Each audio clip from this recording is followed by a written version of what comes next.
Hello and welcome to the France 24 interview. I'm Annette Young. One headline said it all. Women ruled this year's Pulitzer Prizes. For the first time, there was an extraordinarily strong showing of women taking home the industry's highest honours in the United States.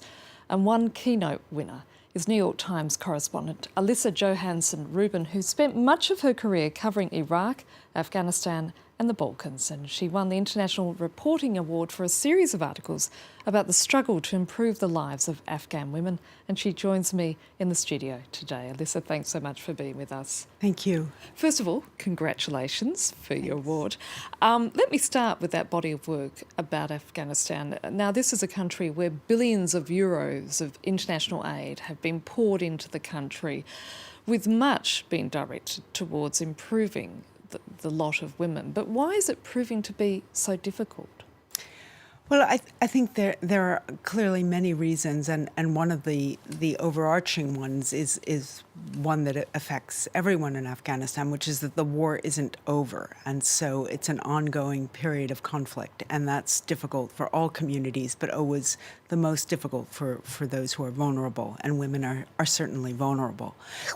But there are other issues as well, which is that I think in the effort to help Afghan women, there was a great deal of optimism about what was possible, and the idea that they might want to embrace, and that Afghanistan would want to embrace, a rather Western view of what a good life was for a woman. And in fact, Afghanistan families, women, men are not at all necessarily ready for that kind of transition or want it in the form in which the West conceives of it. Isn't it the danger, though, for us in the West? We tend to think that, that it's going to be an easy adaptation, that the transition is going to be smooth, but the reality is this is a culture that in many ways barely mentions women's rights, if at all.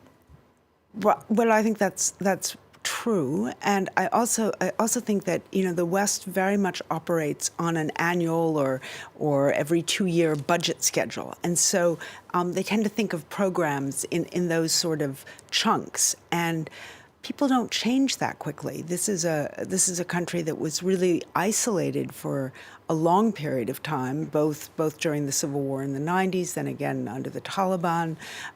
It was had a period under the Soviets when before the breakup of the Soviet Union, and all of those factors left it scarred in a variety of ways. And most of the country was rural, that is, very isolated and very much people lived as they had for hundreds of years. But there was a time in places such as Kabul, before the Soviet occupation, where women's lives were very different. They could walk the streets unveiled, they could go to university, and so on.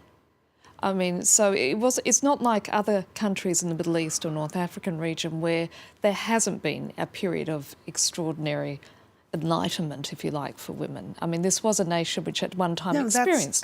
No, you're absolutely right. But that was, at least in my reporting, I found that was largely an urban phenomenon. So the moment you got outside the cities, or even to smaller cities, provincial cities, you did not see that as much. And of course, many of those people, many of that intelligentsia left.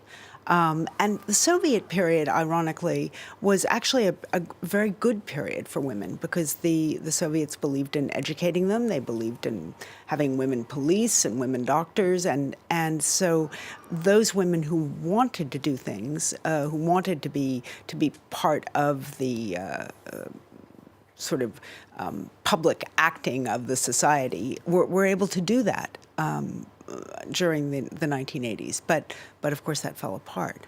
Now, with all those years of reporting on women in Afghanistan, and particularly with those series of articles in which you won the award for, was there any one story that stood out for you? Was there any particular person whose tale resonated for you? Well, I think the person that I felt the most connected to was a woman named Parvina, who was, well, there were two, I should be fair. But one of them was a woman named Parvina who was killed basically because she was a woman a female policewoman in the far east of Afghanistan. And I met her. She was a very, very brave woman. She was the first person in her family to go to work for the police. And she really went to work because she had 6 children. She was at the time about 27, I think, when she first went to work. She died at 28.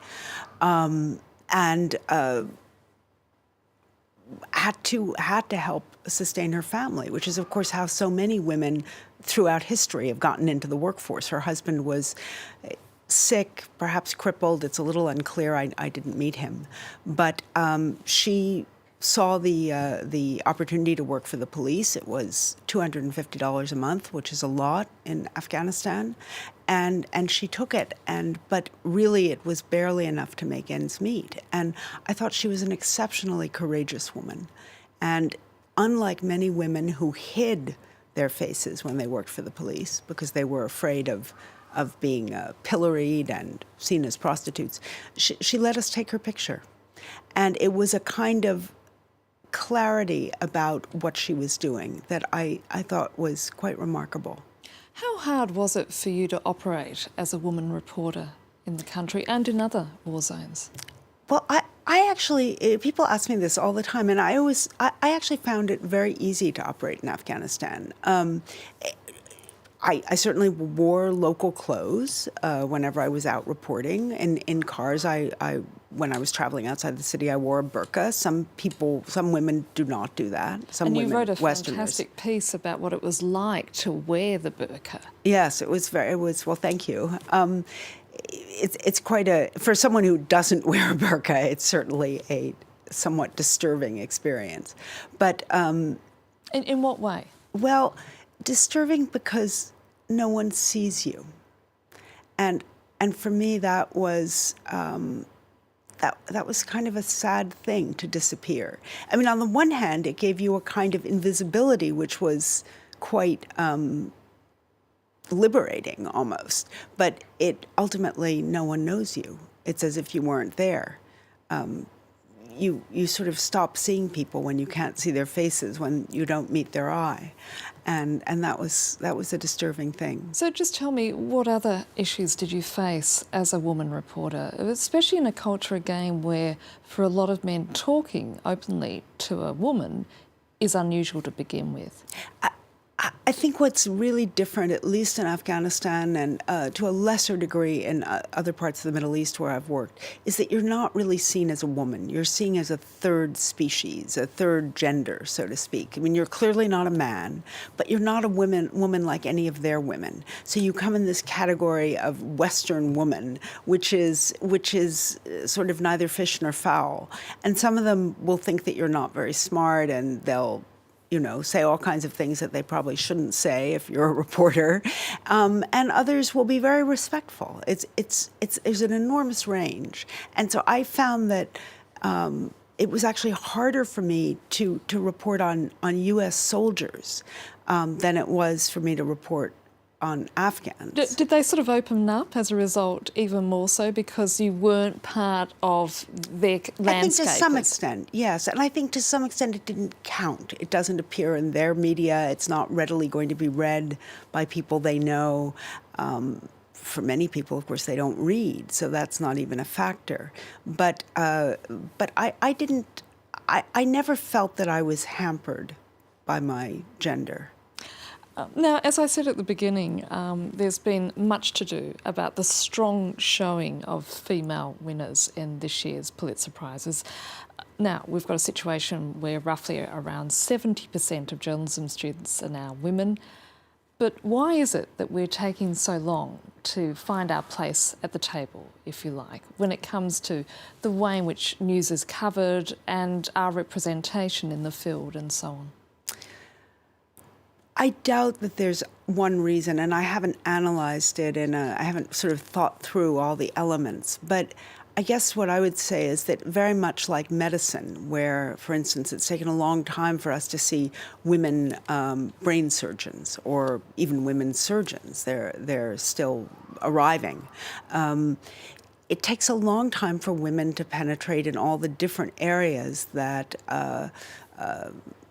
that journalism covers. For instance, the prize this year for I think it's sort of the public good prize, or I've forgotten what exactly its name is, but the one that's given for sort of making a difference in the world, went to 4 women who worked on a series on slavery in the fish packing industry in Southeast Asia, which in fact sells to the United States. It was a wonderful, wonderful series. They were all very experienced, hardworking Associated Press reporters, and they were completely able to do the job that men might have done in the past, but it took time for them to arrive in the positions where they could carry it out. And I think that's true as well. And for international war correspondents, there have always been some women, but there's still a minority, and it will take time. American author and journalist Gay Talese got himself into a lot of hot water recently at a conference at Boston University, where he told